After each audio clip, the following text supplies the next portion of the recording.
எதுக்காக சபரிமலைக்கு போறதுக்கு மட்டும் இவ்வளவு கட்டுப்பாடுகள் இருக்குன்னு எல்லாரோட மனசுலயும் ஒரு கேள்வி எழும். சபரிமலை ஐயப்பன் சன்னிதானம்ங்கிறது மலையின் மேல் இருப்பதால் பல கஷ்டங்களை தாண்டி தான் அந்த இறைவனை நம்ம தரிசனம் செய்ய முடியும். தரிசனத்திற்காக செல்லும் வழியில் ஏற்படும் இடர்பாடுகளை நம்ம தாங்கிக்கிறதுக்காக எடுக்கப்படும் பயிற்சிகள் தான் இந்த கடுமையான விரதம்.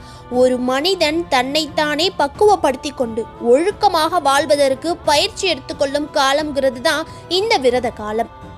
சபரிமலைக்கு மாலை அணிந்து கொண்ட பக்தர்கள் என்னெல்லாம் செய்யணும் செய்யக்கூடாதுன்னு இப்ப தெரிஞ்சுக்கலாம்.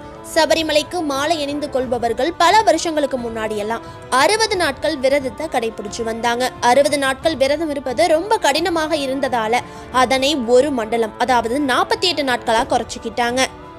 ஆனா இப்போலாம் விரதம் இருக்கக்கூடிய நாட்களை அவங்கவுங்க சௌரியத்துக்கு ஏத்த மாதிரி அவங்களே தீர்மானம் செஞ்சுக்கிறாங்க. ஆனால் சபரிமலை ஐயப்பனுக்குன்னு விரதம் இருக்கீங்கன்னா